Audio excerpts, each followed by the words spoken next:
గ్రామాలే అభివృద్ధి ధ్యేయంగా రేవంత్ అన్న ప్రభుత్వం పనిచేస్తుందని ఎమ్మెల్యే గండ్ర సత్యనారాయణరావు అన్నారు. జయశంకర్ భూపాలపల్లి జిల్లా చిట్యాల మండలంలోని పలు గ్రామాలలో 9,20,00,000తో అంతర్గత సిసి రోడ్లు, 14 లక్షల కళ్యాణ లక్ష్మి షాదీ ముబారక్ చెక్కుల పంపిణీ, ఇంద్రమ్మ ఇళ్లకు శంకుస్థాపన చేశారు. ఈ సందర్భంగా ఎమ్మెల్యే మాట్లాడుతూ కాంగ్రెస్ ప్రభుత్వం పేద, బడుగు, బలహీన వర్గాల అభివృద్ధి కోసం పాటుపడుతుందని అన్నారు. గ్రామాల అభివృద్ధి లక్ష్యంగా ప్రభుత్వం పాటుపడుతుందని తెలిపారు. తెలంగాణ రాష్ట్రం అభివృద్ధి కోసం ముఖ్యమంత్రి రేవంత్ రెడ్డి అనేక పథకాలను ప్రవేశపెట్టి రాష్ట్రాన్ని అభివృద్ధి పదంలో నడిపిస్తున్నారని అన్నారు. అందులో భాగంగానే భూపాలపల్లి నియోజకవర్గాన్ని అధిక నిధులు కేటాయించి వాటిని అమలుపరిచే దిశగా కృషి చేస్తున్నానని తెలిపారు. ఈ కార్యక్రమంలో తహసీల్దార్ హేమ, ఎంపీడీఓ జయశ్రీ, మండల అధ్యక్ష కార్యదర్శులు గుట్ట తిరుపతి, గడ్డం కొమరయ్య, మార్కెట్ చైర్మన్ గుమ్మడి శ్రీదేవి, సత్యం, దొడ్డి కిష్టయ్య, రత్నాకర్ రెడ్డి పలువురు పాల్గొన్నారు.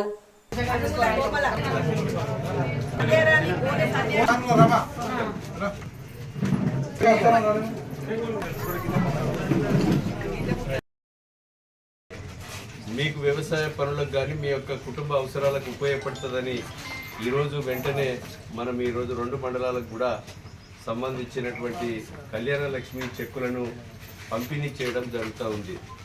ఈరోజు ఆర్థికంగా ఆరోగ్యకరంగా లేకున్నా సంక్షేమ పథకాలన్నీ కూడా కళ్యాణ లక్ష్మి చెక్కులు కానీ, అదేవిధంగా సీఎం రిలీఫ్ చెక్కులు కానీ, మీకు ఇచ్చేటువంటి నెలకు ఉచిత బస్సు ప్రయాణం కొరకు కట్టే నెలకు 400 కోట్ల రూపాయలు ఆర్టీసీకి కట్టడం కానీ, ఇంట్లో వాడుకునేటువంటి కరెంటు, రైతులు వాడుకునే కరెంటుకు డబ్బులు కూడా 280 కోట్లు కట్టడం కానీ, అదేవిధంగా ఈరోజు గ్యాస్కు కూడా 180 కోట్ల రూపాయలు ఈరోజు గ్యాస్ కొరకు కూడా కట్టడం కానీ, 5 లక్షల ఆరోగ్యశ్రీని 10 లక్షలకు పెంచి వాళ్లకు బిల్లులు ఇవ్వడం కానీ, ఈరోజు సంక్షేమ పథకాలు 21,000 కోట్లు రైతు రుణమాఫీ చేసి ఈరోజు మనము మద్దతు ధరకు అదనంగా 500 బోనస్ కూడా ఇస్తూ మనం మళ్ళీ కొత్త రేషన్ కార్డులు ఇచ్చి వచ్చే నెల 1వ తారీఖు నుంచి సన్న బియ్యం ఇవ్వాలనేటువంటి ఒక దృఢ సంకల్పంతో కాంగ్రెస్ ప్రభుత్వం గౌరవనీయులు ముఖ్యమంత్రి రేవంత్ రెడ్డి గారి నాయకత్వంలో ఇవ్వడం జరుగుతుంది.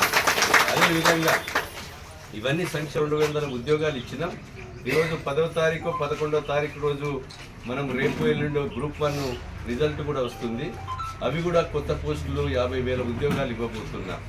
ఈరోజు నిజాయితీగా మనము పేదలకు ఇందిరమ్మ ఇండ్లు కట్టించే కార్యక్రమం కూడా ఈ నెల నుంచి తీసుకున్నాం. 4.5 లక్షల ఇండ్లు నియోజకవర్గానికి 3,500 చొప్పున. అదేవిధంగా రైతు భరోసా కూడా 5,000కు బదులు 1,000 ఎక్కువ పెంచి రాళ్ళు రప్పలు గుట్టలకు కాకుండా కాసు చేసుకునేటువంటి రైతులకు కూడా 3 ఎకరాల వరకు ఇచ్చాం. డబ్బులు ఆర్థిక పరిస్థితి బాగలేకపోవడం వల్ల పడలేదు. మిగతా డబ్బులు కూడా ఒక నెల 20 రోజులలో మీకు ఆ డబ్బులు కూడా పడతాయి. బోనస్ పైసలు కూడా ఇంకా కొంతమందికి పడాలి. అవి కూడా ఈ 20వ తారీఖు వరకు కూడా బోనస్ పైసలు కూడా ఇవ్వడం జరుగుతుంది. ఇంకా మనం ఏమంటారంటే 1,00,000 రూపాయలు ఇచ్చి తులం బంగారం అన్నారా అంటారు. ఈరోజు వాళ్ళు చేసిన పుణ్యమా అని ఈరోజు వాళ్ళు మనము కిస్తీలు కట్టి ఇన్ని సంక్షేమ పథకాలు కొనసాగిస్తున్నాం. వారు 1,00,000 కోట్లు కమిషన్లతో కడుపు నింపుకున్నారు. కాళేశ్వరం ప్రాజెక్టు కూలింది. 1,00,000 కోట్లు కరెంటు మీద అప్పు చేశారు. 1,00,000 కోట్లు మిషన్ భగీరథతో అప్పు చేసి ఆస్తులు ఉన్నాయని చెప్తున్నారు. వాళ్ళు ఈరోజు 3 ఎకరాల భూమి స్థానం ఇవ్వలేదు, ఇంటికి ఒక ఉద్యోగం అని ఇవ్వలేదు, దళిత గిరిజన కుటుంబాలకు 3 ఎకరాల భూమి అని ఇవ్వలేదు, ఈరోజు కేజీ పీజీ ఉచిత విద్య అని ఇవ్వలేదు, అదేవిధంగా నిరుద్యోగ భృతి ఇవ్వలేదు.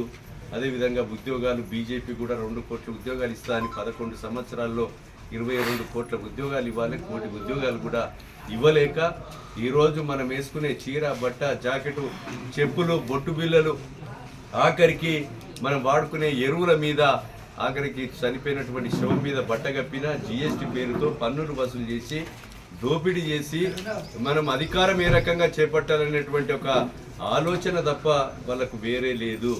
కనుక మీరందరూ కూడా ఆలోచన చేయాలి.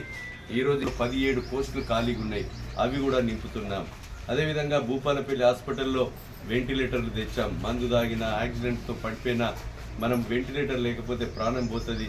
మనం వరంగల్ పోయేసరికి ఇబ్బంది అవుతుందని వెంటిలేటర్లు కూడా 32 లక్షలు పెట్టి కొన్నాం.